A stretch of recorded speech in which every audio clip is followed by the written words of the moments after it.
Bonne semaine à tous et bienvenue à votre Infocam qui commence maintenant.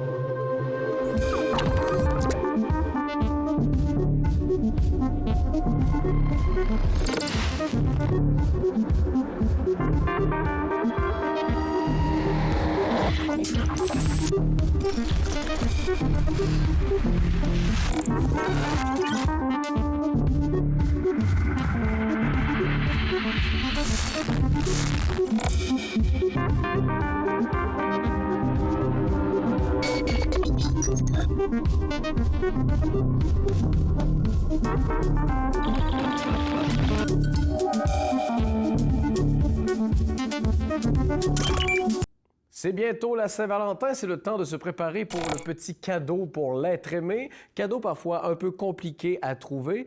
Donc, je pense qu'on peut y aller pour des valeurs sûres telles que le chocolat. Et c'est une activité de création de chocolat qu'on vous propose dès maintenant. On parle chocolat ce matin parce que, veux pas, la Saint-Valentin s'en vient. Qui dit histoire d'amour, souvent on parle de chocolat. Donc, je suis avec Zélie. Donc, Zélie, toi, t'offres une activité à Saint-André bientôt euh, Oui, pour faire du chocolat maison. Comment ça, si je comprends bien, c'est bien ça? oui, c'est ça. Ben, c'est une participante à un atelier que j'ai donné pour faire des chocolats à Noël qui m'a invitée à donner un atelier dans ses cuisines à l'auberge du 112 à Saint-André-de-Kamouraska parce qu'elle avait trouvé l'activité rare et intéressante, fait qu'elle voulait en faire profiter son entourage. Et c'est ça, on va faire du chocolat à partir de chocolat que j'ai fabriqué moi-même avec des fèves de cacao. OK? Donc je fais venir des fèves de cacao, c'est les graines de la plante dans le fond, du Nicaragua, puis je les transforme en pâte de cacao, puis en chocolat parce que j'additionne du sucre. Et avec ça, on fabrique tout un tas de petits chocolats fourrés, de sculptures en chocolat. On peut faire tout ce qu'on veut avec du chocolat. Et ça a commencé ça pour toi, le fait de faire du chocolat, hein? Ben, ça fait un moment que je fais du chocolat parce que j'ai une formation en cuisine et en pâtisserie, puis c'était vraiment ce qui me plaisait le plus, la chocolaterie, parce que c'est très technique, parce que c'est créatif. Et au fur et à mesure que j'en fabriquais, j'étais un peu gênée par l'idée d'acheter du chocolat aux grandes industries de ce monde qui ont quasiment le monopole. Là. Mhm. Valrhona, Barry, ils ont presque le monopole sur le chocolat au niveau mondial. Et puis surtout, et c'est des filières qui exploitent énormément les producteurs. Fait que c'est comme la filière de café, c'est pas très beau quand tu commences à regarder un peu comment sont traités les producteurs, ce qui touche comme argent. Et puis voilà, j'avais aussi envie de participer à ma façon à les soutenir sans les exploiter. Donc Oui. acheter des fèves, ça permet ça. Puis aussi fabriquer la matière première, ben quand tu commences à être passionné par les arômes du chocolat, ben, c'est aussi une partie vraiment passionnante parce que quand tu fabriques ton propre chocolat, tu as un peu de contrôle sur le goût que tu veux lui donner, en fonction de la torréfaction que tu fais, en fonction du temps de conchage. Et ça aussi, c'était une dimension maintenant, dont je pourrais plus me passer, en fait. Je pourrais pas revenir à du chocolat tout frais. Une fois qu'on y a goûté, on ne peut plus reculer. C'est ça, c'est Donc, ça. donc là, comment ça se passe pour ceux qui veulent participer à cet événement-là qui arrive bientôt? Ben, il y a deux ateliers, un le 7 février, un le 8. Ils sont annoncés sur Facebook, les deux sur ma page Amour et Chocolat. Oui. Et sinon, on peut s'inscrire auprès de l'auberge du 112 aussi. Pour le 7, il reste juste une place et le 8, il en reste deux.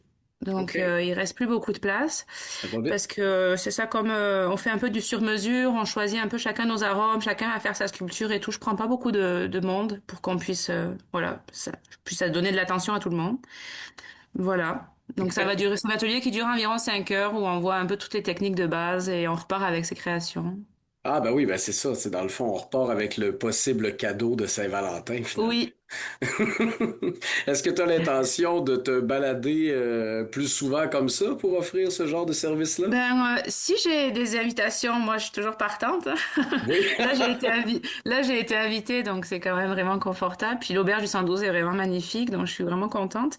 Mais sinon, ça me demande toujours quand même d'avoir une cuisine MAPAC là pour pouvoir offrir ce genre d'atelier. Donc je peux pas faire ça partout, pas offrir ça partout. Donc, pour ceux Ouais. qui voudraient sinon venir directement dans ton coin, là, toi, tu es à Saint-Gabriel de Rimouski. Oui, à Saint-Marcelin, exactement, un petit village à côté de Saint-Gabriel. Et je donne des ateliers autour des fêtes, quoi, environ une fois autour de Saint-Valentin, une fois autour de Pâques, une fois autour de Noël. OK. Donc, Voilà. on peut te suivre ensuite sur ta page Facebook, j'imagine. Oui, c'est ça. Bon, ben Amour et parfait. chocolat.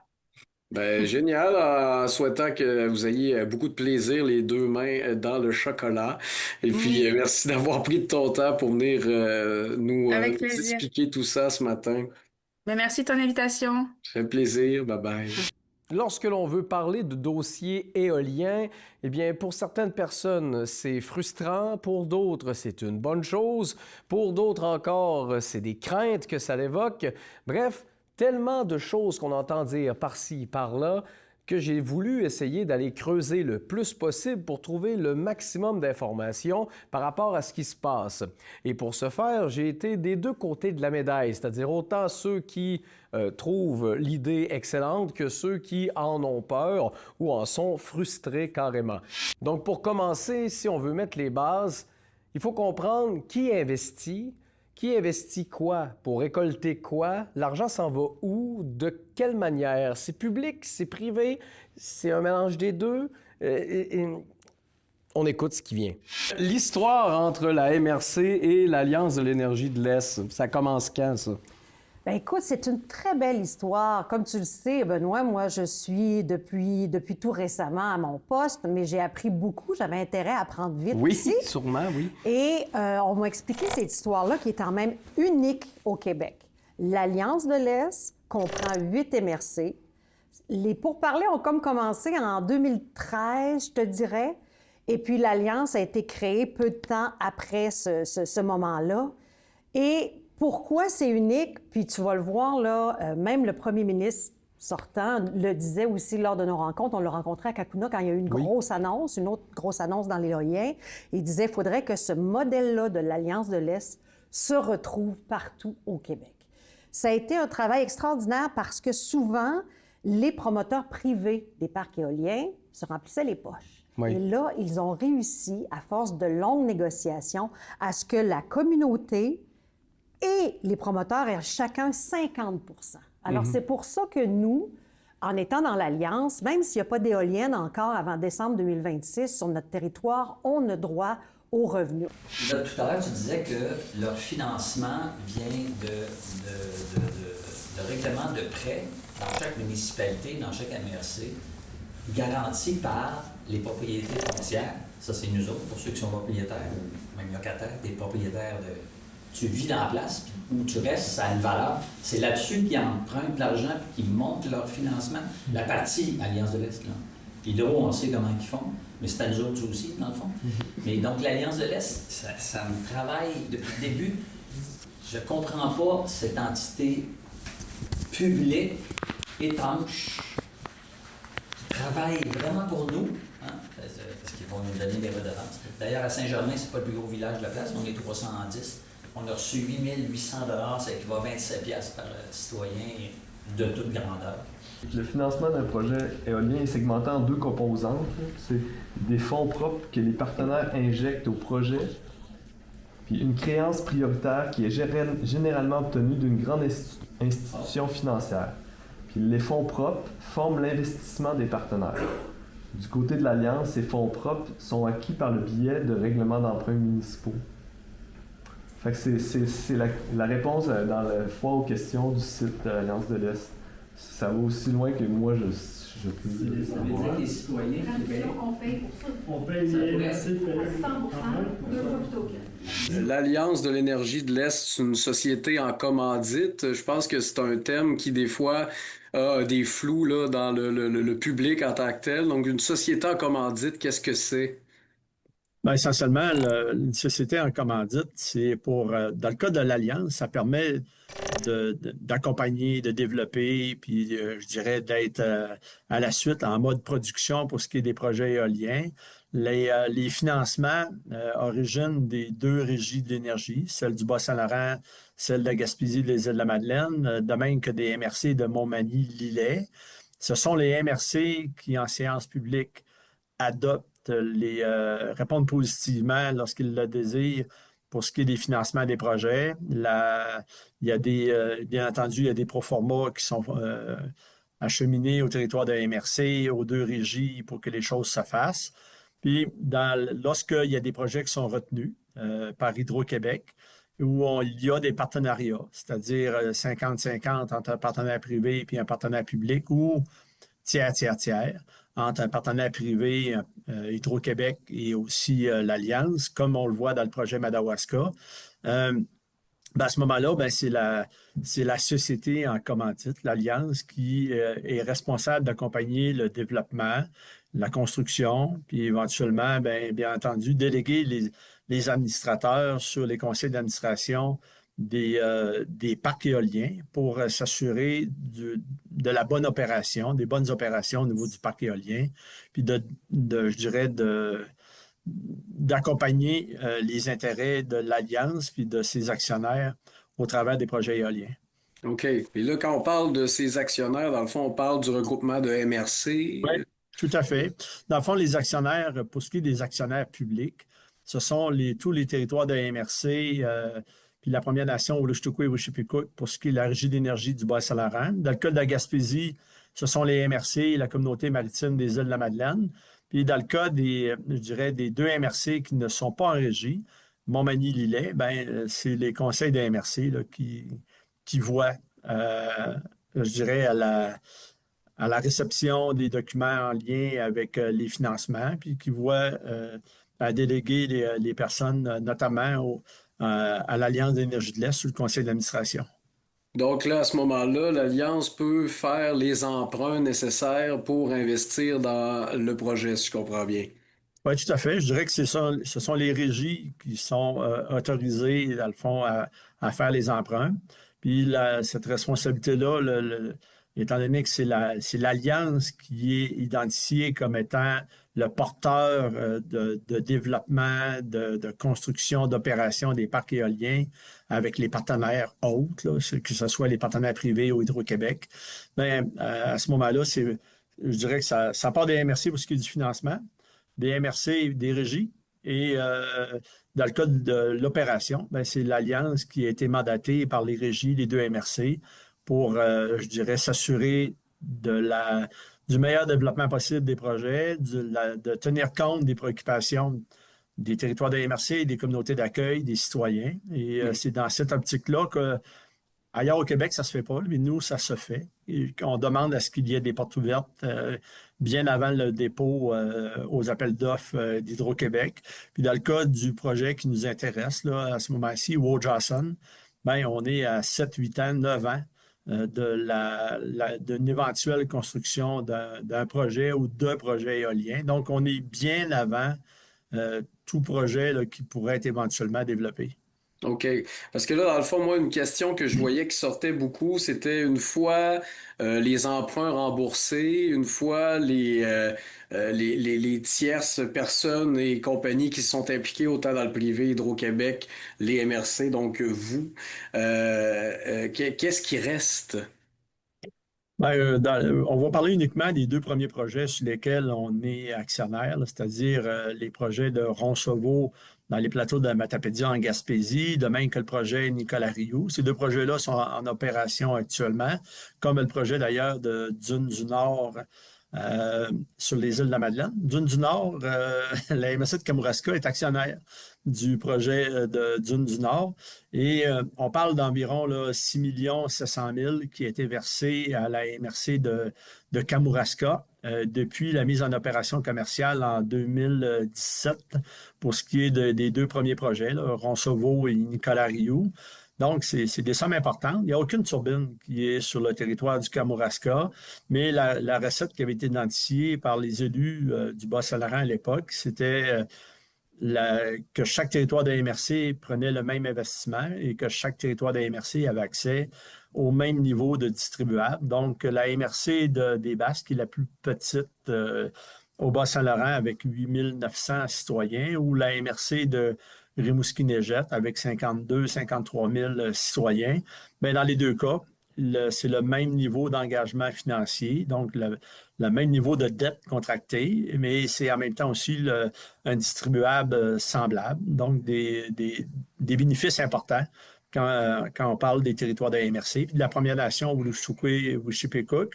Puis, ce qui est intéressant dans le cas des élus du Bas-Saint-Laurent, bien, on a mis en place un fonds de développement régional qui est administré par le collectif régional de développement. Et sur le 6 700 000 qui a été transféré vers le collectif au fil des années, bien, il y a 5 millions qui ont servi à lever des ententes à grand gabarit, en immigration, en innovation, en développement social notamment.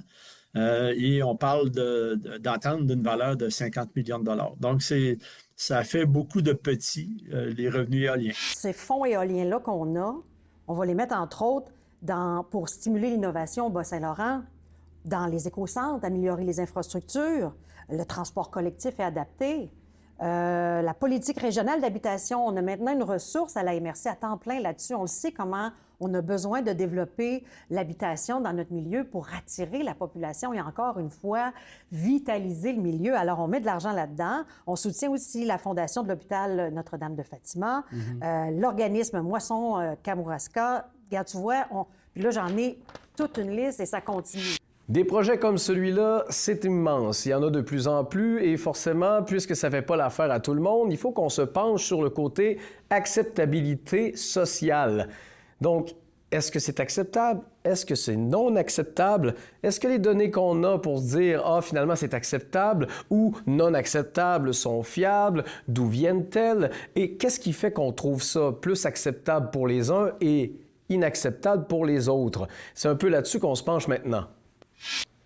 Nous souhaitons que le plus grand nombre de personnes possible puissent être informées, se questionnent, développent un sens critique et prennent position face aux enjeux énergétiques actuels, parce que rester dans le silence ou l'indifférence est synonyme d'acceptabilité sociale pour les promoteurs des projets éoliens. Au niveau de l'acceptabilité sociale, c'est quelque chose qu'on entend beaucoup là, ces temps-ci. Bon, certains grognent, certains sont totalement d'accord. On a pris le pouls de la population. De quelle façon, hein? Bien, d'abord, on a fait un sondage en l'hiver 2025 sur l'état des lieux par rapport à... On percevait une acceptabilité sociale importante sur nos territoires pour le développement de projets éoliens. On voulait en avoir la certitude, au moins une appréciation. Il y a eu un sondage qui a été fait.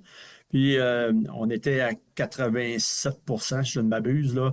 Les gens étaient en accord à ce qu'il y ait des projets éoliens qui se développent sur la région, sur le territoire de l'Alliance de l'énergie de l'Est. Je veux juste revenir très rapidement sur le sondage dont on se parlait tout à l'heure. Est-ce que tu as une idée du nombre de gens qui ont répondu à ça? On parle d'un peu plus d'1100, 1100 personnes sur le territoire Gaspésie-Bas-Saint-Laurent? Oui, ça reste quand même petit, non? Bien, dans le fond, l'appréciation qui était faite, d'abord, on a fait affaire avec une firme qui est spécialisée, oui. Qui nous ont fait des recommandations. Puis, dans leur cas à eux, l'échantillonnage était suffisant pour avoir une appréciation. L'idée générale, là, Ouais. c'est super simple. C'est d'être responsable. Ouais. Le problème ou le défi, c'est qu'il y a deux formes de responsabilité. Si on le voit à court terme, pas plus loin que le bout de son nez, puis qu'on est responsable en termes comme politique, économique, on crée de l'emploi, on crée de l'énergie, on crée finalement une richesse dans l'argent qui va venir soit des États-Unis parce qu'on vend aux États-Unis, Ouais. c'est la grille de distribution nord-américaine, ou soit qui va venir de la consommation québécoise, des grosses industries. Bien, on crée une richesse avec une rétribution qui ne va pas être à l'échelle du Québec. Il va y avoir une partie des rétributions qui vont être très locales. Cool. Ouais. Mais ça, c'est à court terme, puis c'est humain. On crée de l'emploi. Marmène en Gaspésie, Matane. l'installation des éoliennes, mais après ça, quoi? Parce que la responsabilité, c'est aussi d'avoir une vision à moyen puis à long terme. La recette jusqu'à maintenant, elle est bonne parce qu'il y a des retombées économiques importantes. On met en place des comités de maximisation au niveau des retombées économiques. On le fait dans le projet PPAW avec la MRC de Kamouraska, la MRC de Témiscouata, de même que le CLD de la région de Rivière-du-Loup, avec des retombées économiques importantes. Puis on souhaite perdurer dans cet élément-là. Puis dans le cas de PPAW 1, ben les tours sont faits chez Marmen Matane. Ça aussi, c'est une bonne nouvelle. 150 emplois là, qui ont été créés ou revenus à Matane. Donc ça, c'est une excellente nouvelle. Dans le cas des pales, on va souhaiter que GE, qui est à Gaspé, veuille réintégrer le marché québécois pour que les pales soient faits au Québec. Donc ça serait vraiment une très bonne nouvelle. Donc, l'acceptabilité sociale, quand les gens voient, vous savez, au Kamouraska, là, le 900 000 qu'ils ont eu en moyenne, les premières années, c'était 900 000. La dernière année, c'était 670 000. Cette année, c'est 750 000 en distribuable. Bien, c'est des sommes qui sont là pour soutenir des initiatives environnementales, culturelles, de loisirs au niveau des communautés actionnaires. Il y a une espèce de message qui est véhiculé, là, comme quoi on nage dans l'argent. C'est pas le cas pour l'instant. Non. Donc, je veux juste rétablir les faits. Mais je Ces pense... chiffres-là aussi sont accessibles. Il y a aussi un peu le message inverse, c'est-à-dire qu'on a l'impression qu'au final, il reste un peu comme juste des pinottes pour autant de travail, puis autant de... T'sais, le terme que j'entends, c'est carrément dévastation. Quand c'est l'heure de faire des trails larges comme la 20 dans les terres publiques. Je pense à Mont-Carmel, le rassemblement qu'il y a eu là, à Mont-Carmel. Les gens qui sont sortis de là, ils n'avaient pas l'impression qu'ils étaient là pour être écoutés, poser des questions et trouver des solutions à leurs craintes, mais plutôt à se faire dire, ben c'est de même, c'est de même. Tu sais, si tu te fais donner, moi je me mets à leur place, des belles petites photos avec maman, papa à côté d'une éolienne qui regarde l'avenir. Ça sonne propagande cheap, mais sur un méchant temps. Je sais pas si, bon, les communications de ce niveau-là, ils étaient soit des génies ou soit à côté de la traque, là, mais tu sais, ça donne pas envie à ceux qui sont inquiets, finalement, de se calmer les nerfs. Ça les a pas rassurés, c'est ça Non, que tu exactement. Puis, pour juste terminer avec ça, Benoît. quand on parle de chiffres, là, les chiffres que tu me donnes, faut pas oublier qu'il y a un prêt aussi qu'il faut rembourser là-dedans. Mais ça, c'est quand le prêt est payé aussi. Fait que ça, c'est après le paiement du prêt. Oui, OK, exactement. Fait que tu vois, ça se paye quand même assez vite et ça va se payer assez vite parce qu'il va y avoir des revenus. Mais il faut pas oublier qu'il y a plein d'affaires à payer. Mais il en reste quand même un petit peu. Ce qui va se passer dans les forêts du Kamouraska, dans les hauteurs de tout le Bas-Saint-Laurent puis la Gaspésie, c'est un désastre écologique. Puis ce désastre-là écologique, même s'il faut parler dans les termes des gens qui ne connaissent que les chiffres, que l'argent, que l'économie, bien, même dans leurs chiffres, ça serait très, très, très irresponsable de faire assemblant puis de regarder ailleurs, parce qu'on sait qu'un territoire qui est protégé, avec une nature et une biodiversité fonctionnelle, ça rend des services rendus par l'environnement qui affectent l'ensemble de nos économies. Et on a un choix. Soit que dans 100 ans, on a un territoire qui a été grugé, qui a été industrialisé, où est-ce qu'on a complètement tassé les zones fragiles de biodiversité, les corridors écologiques, des zones à protéger, puis qu'après déjà des phases de foresterie intensive et de toutes sortes d'autres utilisations du territoire comme qui se font en ce moment avec pas vraiment de regard responsable sur la façon qu'on s'y prend, bien, on arrive dans 100 ans, puis qu'est-ce qu'on a? C'est une zone quasi post-apocalyptique. Ce qui est, je dirais, vital, je vous parlais tantôt de diminution de gaz à effet de serre, mais on a un projet au Québec, là, décarbonation 2050. Dans le fond, c'est-à-dire qu'on va atteindre l'équilibre là, en 2050. Bien, pour ça, il faut faire des actions. Là. Et si on se met sur un couvert de verre en pensant que bien, au Québec, on va être protégé, puis il n'arrivera rien chez nous, bien, quand on regarde des projections, là, bien, curieusement, le Canada, le Québec, par rapport à ce qui se passe dans le monde, bien, on n'est pas à l'abri. Là. Nous croyons que la transition énergétique est un mythe qui n'aboutira qu'à une augmentation de la production de l'énergie sans réduire notre dépendance aux énergies fossiles. De plus, cette soi-disant transition entraînant une augmentation mondiale de l'exploitation minière avec toutes ses conséquences négatives, tant sur le plan environnemental que social. Le développement éolien au Québec est en train de privatiser une partie de notre énergie et entraînera des augmentations considérables du coût de l'électricité pour la société civile dans les prochaines décennies. Et vous savez, là, il n'y a pas personne au Québec là, qui souhaite qu'on augmente la production de gaz à effet de serre. Il y a pas personne au Québec, en tout cas, je ne l'entends pas, là, qui souhaite qu'on fouille nos sols pour faire un peu comme aux États-Unis, là, l'exploration et l'exploitation des combustibles fossiles. Il n'y a pas personne qui veut ça. Là. Fait qu'à partir du moment où tu ne veux pas ça, ben, tu veux quoi? Le nucléaire, les grandes centrales, il y en a pas mal. Ça prend 10 à 15 ans à développer une centrale, une grande centrale. On le voit, on l'a vu dans le passé. Le passé reflète encore la situation actuelle. C'est entre 10 et 15 ans pour mettre en place une opération d'une grande centrale. Il reste le solaire. Il reste aussi l'éolien. Donc, dans le cas de l'éolien, ça a je dirais une agilité qui permet de développer des projets relativement rapidement. Habituellement, là, dans le cas d'appel d'offres 2021, il y a des appels d'offres qui ont été déposés, puis le premier parc va être en opération en 2026, PPAW 1. Nous croyons que cette augmentation d'énergie servira principalement le développement industriel et numérique au détriment de la biodiversité et des écosystèmes du territoire. Puis à chaque point d'argument de ces dossiers-là complexes, que quelqu'un qui ne serait pas en accord avec celles et ceux qui ont la responsabilité puis le regard sur le futur, à chaque point qui pourrait être démonté par des gens qui ont un regard qui n'est pas le mien, mais chacun de ces points-là, on est capable de leur dire « Regarde, tu as tort ». Par exemple, on peut prendre n'importe quel point, mais celui que je viens de nommer là. Une pâle d'éolienne, c'est quelque chose qui en ce moment est comme un tétrapack. Vous savez, pour les jus. Ouais. C'est complexe, c'est plein de matériaux différents, de fibres de verre, de métaux. Puis tous ces produits-là, ils deviennent impossibles à gérer après une fin de vie utile d'environ 30 ans.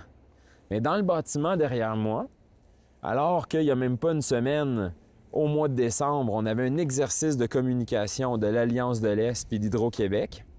On est venu nous donner des réponses à tout. Comme si on était au pays des licornes, puis qu'à chaque fois qu'une question était posée, on n'avait même pas la capacité humble et responsable de dire parfois « on le sait pas » ou « on n'a pas de solution pour ça » ou on pèle ça dans la cour des générations de demain. C'est ce qui conclut InfoCam de cette semaine. La semaine prochaine, à ne pas manquer, la suite de cette espèce de grand documentaire qu'on essaie de vous présenter pour vous donner la meilleure idée de ce qui se passe par rapport au dossier éolien. Donc, sur ce, c'était Benoît Murray. Je vous souhaite une bonne semaine et on se dit à la semaine prochaine pour un autre InfoCam.